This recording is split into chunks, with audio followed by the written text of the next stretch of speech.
Many fans have been complaining that Genshin Impact's version 4.5 update is one of the driest patches in the game, with a substantial lack of new content and a lack of new storylines aside from Chiori's story quest, causing fans to wish that 4.6 would come sooner. And now that we're bored out of our minds, Lisa comes around and gives us a job which unexpectedly turned out to be unusually fun and addicting that I could finish 10 operating cycles in 2 hours like a madman. Of course, flagship events are designed to be quite amusing to some degree, but I can really say this Alchemy Shop Simulator just hits different with how it sucks you in. And that's why I want to take the time to ramble about what exactly made this event so fun and how I wish flagship events in Genshin will continue to evolve in the future. Plus, I will do a short commentary on the characters and lore as I usually do. If you like this kind of content, do make sure to subscribe to this channel to catch future videos like this one. As a lore player, I usually feel that the highlight of most flagship events would be the storyline and the character development of the cast.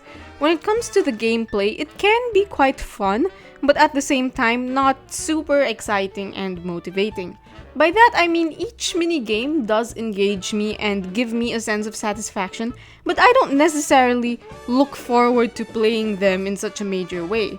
I think this is because some game structures feel a bit repetitive, like you typically have co-op games, speed and traversal games, calm scenery games, puzzle games, target practice games, searching games, and combat games, which I do sorta like a little bit. While these kinds of gameplay are interesting enough, they can get a bit repetitive, as I said. And it's not just these sorts of gameplay which are repetitive, but the entire flagship event structure is quite predictable because you'll know there will be like 3 to 5 almost entirely unrelated minigames which release the day after next. Again, as I said, it's not that these minigames aren't fun, but they don't always provide entirely new experiences for the players. Of course, notable exceptions to this structure would be the Labyrinth Warriors event and the Chasm event with Yelan's debut, which involve progressive combat stages with unique mechanics, giving players a feel of what endgame content could look like without the frustrating difficulty of Spiral Abyss. Aside from that, there are also games which provide some level of exploration with a new map, and exploration tends to be popular among Genshin players anyway because the open world is Genshin's main feature and it combines casual combat, time trials, puzzles, and traversal, plus it gives a sense of achievement as the exploration percentage increases. Like these kinds of flagship events, the Alchemy Shop Simulator provides an entirely new structure since it doesn't just involve random minigames like your usual events, but instead it links all the gameplay features such as cultivation, purchasing, and brewing together, really giving us a sense of how to run a business without problematizing asshole suppliers, accounting, transportation, and things like that. It also gives players a sense of achievement for earning a high revenue, which motivates us to go through several operation cycles in one go. It's also really interesting to finish puzzles with a very clear and concrete objective beyond just following the rules.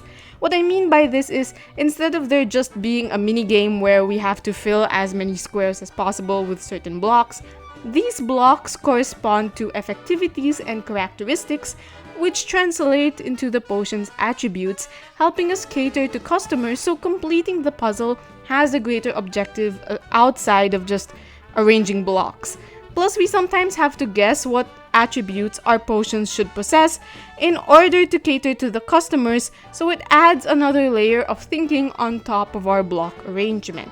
It engages our brain in many ways at once, and the results gain satisfying feedback through the revenues and the comments of the customers. On top of that, we're given the autonomy to manage our funds and make certain financial decisions, so we feel like our individual decisions matter in the grand scheme of things. It's not just like reaching the destination on time or piecing together a big picture. Our decisions actually affect our medium-run success and our ability to purchase other equipment.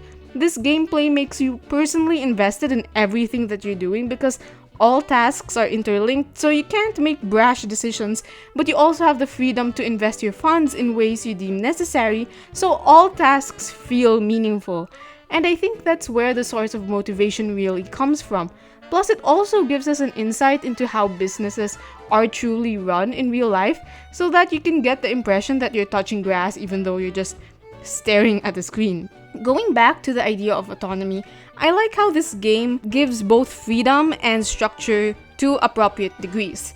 With the Enkanomiya exploration event, we had too much freedom to just explore everything at once, so some people blew through the content in one day and had nothing to do after that. On the other hand, other games have too much structure in the form of a time limit, and after less than 5 minutes of completing a certain task, the next stage becomes time-gated again. Meanwhile, this Alchemy Shop Simulator gives us a few operation cycles so we can decide what to do with them in terms of how we want to spread them out and how much time we dedicate to them. But it also provides appropriate time gating so we don't finish the entire event in just 5 hours with how addicting it is. So overall, it provides a unique gameplay in terms of making us run a business, although we did this to a smaller degree in Vinelessifest, and it also gives us a unique structure in terms of having the tasks all be interlinked. On top of that, not only is the gameplay fun, but the lore is very compact, organized, and insightful. What I mean by that is the story behind the establishment of the alchemy shop is very reasonable and interesting, and because of that, running the shop feeds into this mini plot point. Although running a potion shop seems silly and random, the writers took the time to actually give a little commentary on the way scientific research is sometimes removed from the public's needs, so there is a need to bridge the gap between the two by dedicating scientific work to cater to actual people's concerns instead of being fixated on theoretical matters all the time.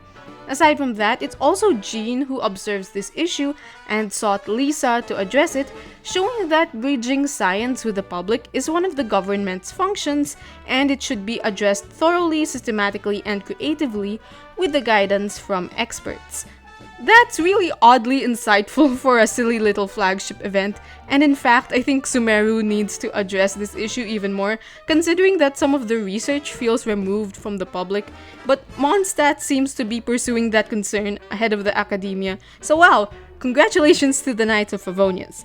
I mean, that's sorta expected because Mondstadt is really good at discussing issues of governance because of the number of playable characters affiliated with the Knights of Favonius. Because of this, we are given a sense of purpose for conducting the business beyond profiteering, and we also gain insight into the concerns of our customers as well, especially the playable characters. I also mentioned earlier that the lore was compact and organized, in that the writers were really able to tie in all the dialogue from the characters to the shop, so everything seems well integrated. So even though the playable characters had different intentions for buying potions, they all still fell under the overarching plot well because their being our customers is what they have in common.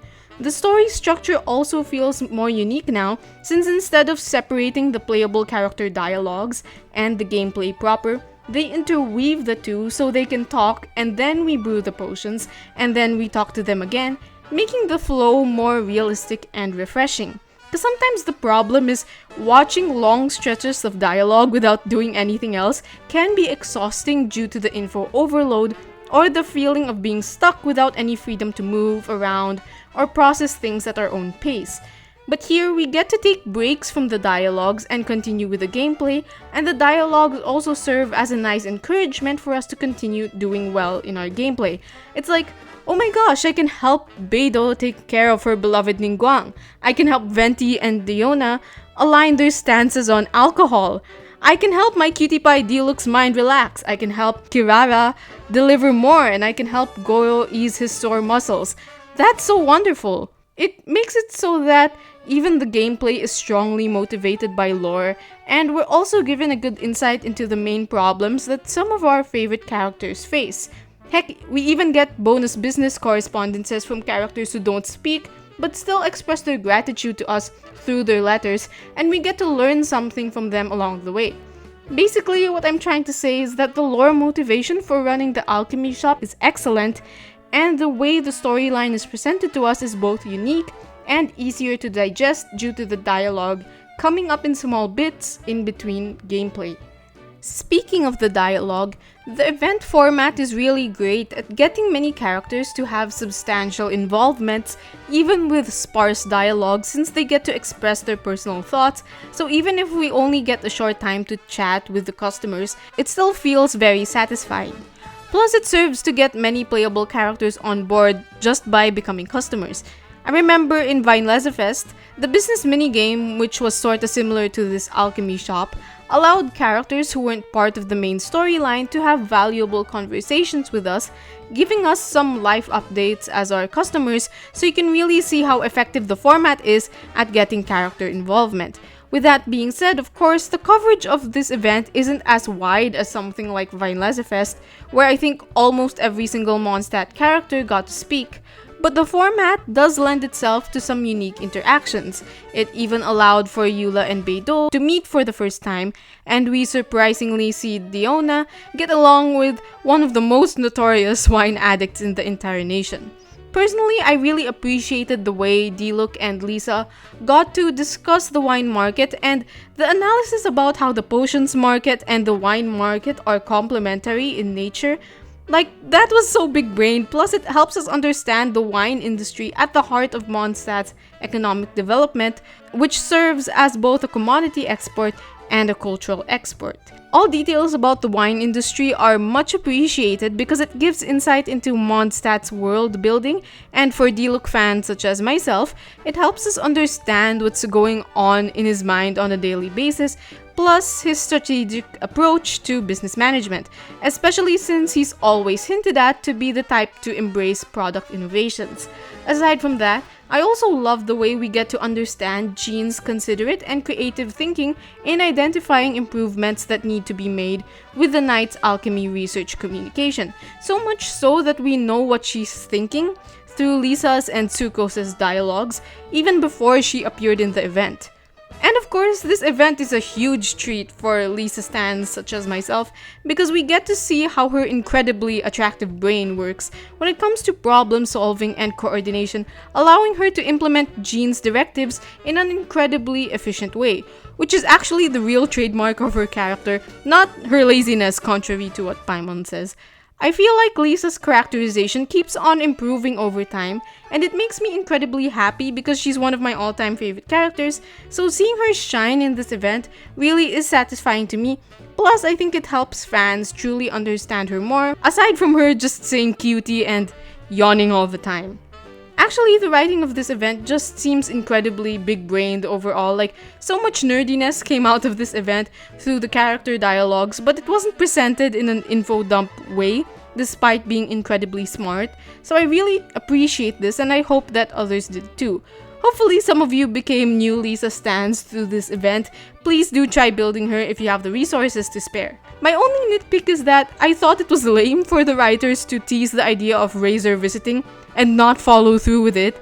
Plus, I thought that Albedo would at least arrive at the end, but he didn't, so it was a huge wasted opportunity for him to contribute some insight on alchemy and satisfy Albedo fans, such as myself, who probably miss him a lot already. Hopefully, he'll get his screen time soon.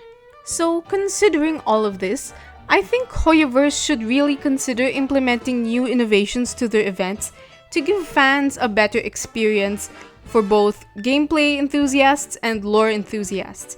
I think this would work with new gameplay gimmicks and formats, a better integration of the minigames to unify the major objectives, and delivering dialogue in bite-sized amounts to make it less overwhelming to play through. And of course, reaching a wide cast is favorable to help players understand the playable characters more and give them the opportunity to see their favorites and actually enjoy their screen time despite the short length.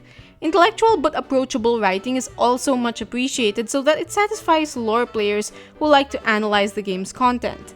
I don't necessarily think it's a good idea for the game to keep remaking the whole business running gameplay because then it'll become stale, but I do think it's worth trying something like this but for Liyue, maybe headed by Ningguang since it would make a lot of sense for the lore considering it's a nation of commerce and she has excellent business sense.